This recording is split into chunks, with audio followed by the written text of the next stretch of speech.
Brother Eli, ang ating po bang banal na Biblia ay mayroon po bang panuntunang itinuturo sa pagpili ng karapat-dapat na kandidato? Maaari po ba ninyo kaming gabayan, Brother Eli? Salamat po. Maraming salamat din po, Attorney. Let us read. How do we choose leaders if we are to follow God's will?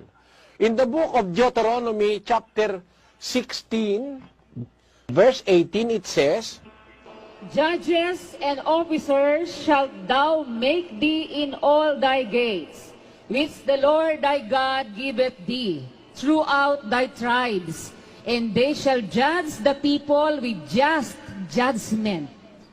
Maghahalal ka sa iyo ng mga hukom at ng mga pinuno sa lahat ng iyong mga pintuang daan na ibinibigay sa iyo ng Panginoon mong Diyos, ayon sa iyong mga lipi, at sila'y hahatol sa bayan ng matuwid na paghatol.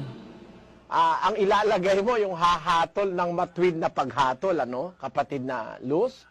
Opo. Tingnan natin kung ano ba yung matuwid na paghatol sa 19. Huwag kang magliliko ng paghatol.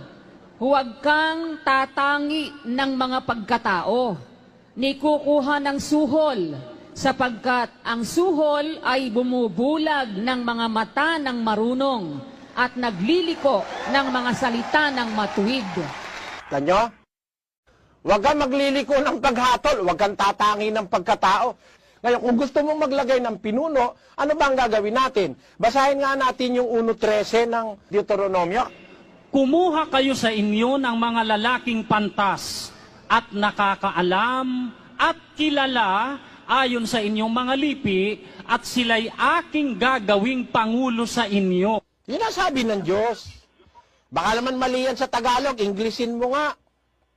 Take you wise men and understanding and known among your tribes, and I will make them rulers over you. Which ruler will God make over the people of God?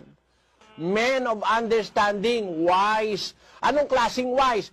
Wise sa pamamahala, hindi nagliliko ng paghatol, hindi nagtatangi ng pagkatao, hindi rin naman tumatanggap ng suhol o influence.